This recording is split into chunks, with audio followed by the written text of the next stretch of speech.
नमस्कार, आदाब, सत श्री अकाल, राम राम। आज हम बात करने वाले हैं वॉशिंगटन कंसेंसस के बारे में, यानी कि वॉशिंगटन सहमति के बारे में। बेसिकली ये वॉशिंगटन में हुई है, इसीलिए इसका नाम वॉशिंगटन पर है।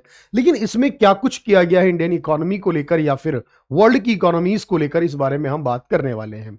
चलिए शुरुआत करते हैं आज की छोटी सी वीडियो में। जो इंपॉर्टेंट पॉइंट है उनका डिस्कशन कर लेते हैं। सबसे पहले आपको ये बात समझनी है कि इस शब्द का प्रयोग अर्थशास्त्री जॉन विलियमसन ने 1989 में किया था। और वॉशिंगटन स्थित संस्थाओं, क्योंकि ये वॉशिंगटन में जो वर्ल्ड बैंक है उसका हेड ऑफिस भी है, आईएमएफ का हेड ऑफिस भी आप जानते हैं, वर्ल्ड बैंक का, आईएमएफ का, और साथ ही जो अमेरिका के ट्रेजरी है, यानी अमेरिका का जो पूरा का पूरा कॉन्सेप्ट है, फाइनेंशियल सिस्टम है, वो भी वहां से ऑपरेट होता है। और इसीलिए यहां पर वॉशिंगटन के अंदर एक पद्धति की शुरुआत की गई, एक सिस्टम की शुरुआत की गई थी।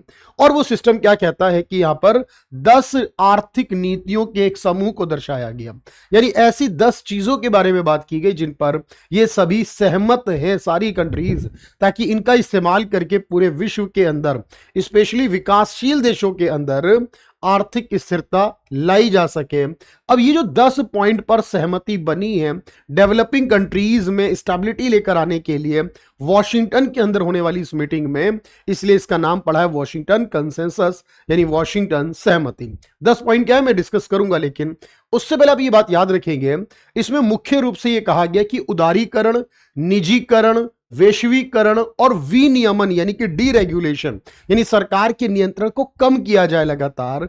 नव उदारवादी विचारधारा को बढ़ावा दिया गया। अब आप कहेंगे 1989 में हुआ है वॉशिंगटन में, लेकिन भारत से इसका क्या लेना देना है?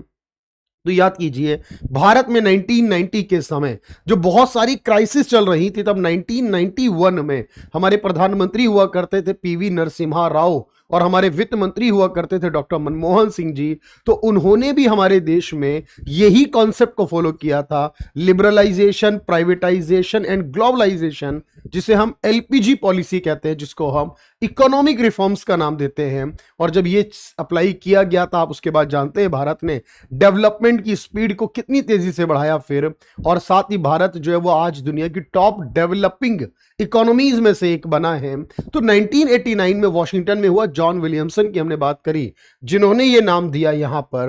अब वो 10 पॉइंट क्या क्या रखे गए समझिएगा ध्यान से। पहला कि टैक्स में रिफॉर्म्स करने होंगे, यानी टैक्स में बदलाव की, सुधार करने की जरूरत होगी। टैक्स रेट्स को जनरली बिजनेस के पॉइंट ऑफ व्यू से फेवरेबल बनाया जाना चाहिए। दूसरा है फिस्कल डेफिसिट को कंट्रोल करना, यानी सरकार का घाटा। सरकार अगर बहुत ज्यादा घाटे में रहेगी तो फिर सरकार आगे चलकर सही परफॉर्म नहीं कर सकती, इसलिए डेफिसिट को कंट्रोल करना, नियंत्रित करना जरूरी है। मार्केट डिटरमाइंड इंटरेस्ट रेट, यानी बाजार में डिसाइड होना चाहिए कि रेट ऑफ इंटरेस्ट क्या होगा। उस देश की सरकार या सेंट्रल बैंक ना करे, जैसे हमारे देश में आरबीआई किया करता था, लेकिन बैंकिंग रिफॉर्म्स के बाद यह चेंज किया गया, मार्केट पर बेस्ड होता है, इसी को डीरेगुलेशन कहा जाता है। इंड्यूसिंग एक्सपोर्ट ग्रोथ, यानी कि हमें एक्सपोर्ट को बढ़ावा देना होगा, एक्सपोर्ट की ग्रोथ को इंड्यूस करना है, इंक्रीज करना है जनरली यहां पर।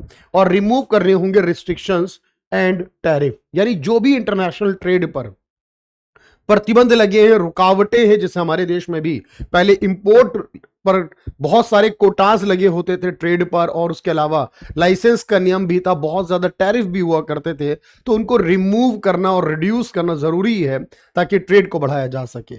इसी तरह से देखो यहां पर एफडीआई यानी फॉरेन इन्वेस्टमेंट को बढ़ावा देना होगा, इंक्रीज करना होगा।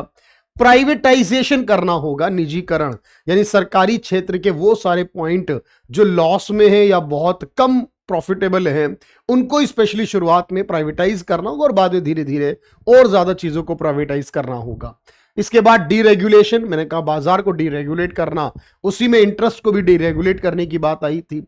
और यहां पर सिक्योर करने होंगे लोगों के प्रॉपर्टी राइट्स को, कि लोग जो कमाते नहीं, पूरा का पूरा एक प्राइवेटाइजेशन का जो कॉन्सेप्ट है आप देख रहे हैं यहां पर, वो लेकर आया गया। और रीऑर्डरिंग करना होगा पब्लिक एक्सपेंडिचर को, यानी पब्लिक एक्सपेंडिचर को देखना है कि उसे कहां खर्च करना है, स्पेशली तौर पर इंफ्रास्ट्रक्चर वगैरह पर ज्यादा फोकस करने की जरूरत है।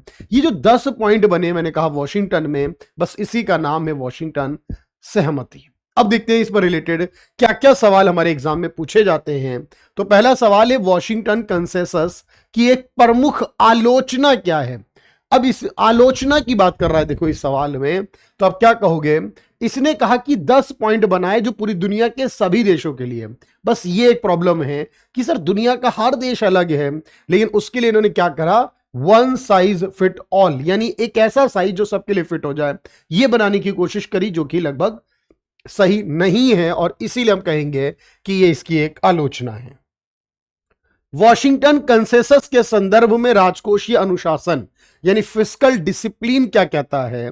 तो राजकोषीय अनुशासन का मतलब यानी फिस्कल डिसिप्लिन का मतलब यह है कि सरकार को कोशिश करनी है कि सरकारी जो घाटा है उससे बचना चाहिए, राजकोषीय घाटे से बचना है, फिस्कल डेफिसिट्स को धीरे धीरे घटाना, कम करना है, यही आपका अनुशासन कहलाएगा।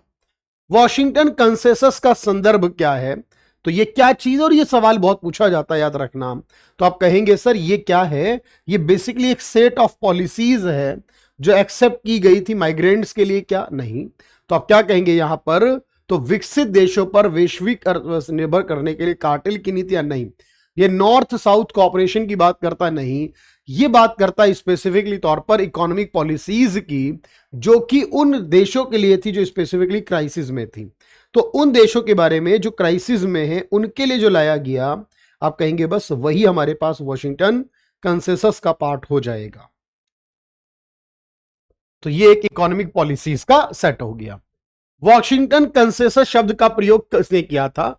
तो आपने याद रखा है जॉन विलियमसन ने सबसे पहले इस शब्द का इस्तेमाल किया, और इसको नाम दिया क्योंकि वॉशिंगटन में हुआ और बहुत सारी ऑर्गेनाइजेशन जिनके मुख्यालय वॉशिंगटन में है उनके द्वारा मिलकर। वॉशिंगटन कंसेंसस का हिस्सा कौन सी संस्थाएं थी? याद रखना। तो जब संस्थाओं का जिक्र होगा तो उसमें आईएमएफ भी होगा, वर्ल्ड बैंक भी होगा। वर्ल्ड ट्रेड ऑर्गेनाइजेशन नहीं था, यूएस का ट्रेजरी डिपार्टमेंट अमेरिका का है, और वो तो अमेरिका में ही वॉशिंगटन में है।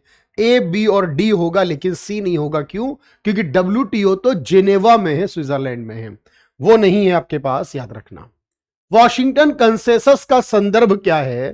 तो आपने याद रखा कि एक सेट है जो क्या करता है, फ्री मार्केट को बढ़ावा देता है। एक ऐसे 10 पॉइंट्स का सेट जो फ्री मार्केट को बढ़ावा देता है। वॉशिंगटन कंसेंसस निम्नलिखित में किससे संबंधित होगा? अगर सवाल इस प्रकार से पूछा जाए तो आप कहोगे सर ये इकोनॉमिक में रिफॉर्म्स करने, सुधार करने से रिलेट करेगा। अगला सवाल देखिए क्या है, कौन सी नीति वॉशिंगटन कंसेंसस के अंतर्गत आती है? तो वॉशिंगटन के अंतर्गत आने में फिस्कल डिसिप्लिन यानी फिस्कल डेफिसिट को कम करना, ट्रेड लिबरलाइजेशन यानी टैरिफ और रिस्ट्रिक्शंस को कम करना, और प्राइवेटाइज को बढ़ाना, ये सारे ही आते हैं। इसका मतलब इनमें कोई ऐसा नहीं जो ना आता हो। तो आप कहेंगे सर ये जो पॉइंट है ना हमारे पास, ये एक बिल्कुल नया था, एक बेहतरीन इंफॉर्मेशन मैंने आपको दी है कि ये 1989 में जो 10 सेट बने इकोनॉमिक पॉलिसीज के, जो 10 पॉइंट्स लिए गए, उसी को वॉशिंगटन कंसेंसस कहा गया है। आज की इस वीडियो में इतना ही है। Thank you everyone, thank you so much.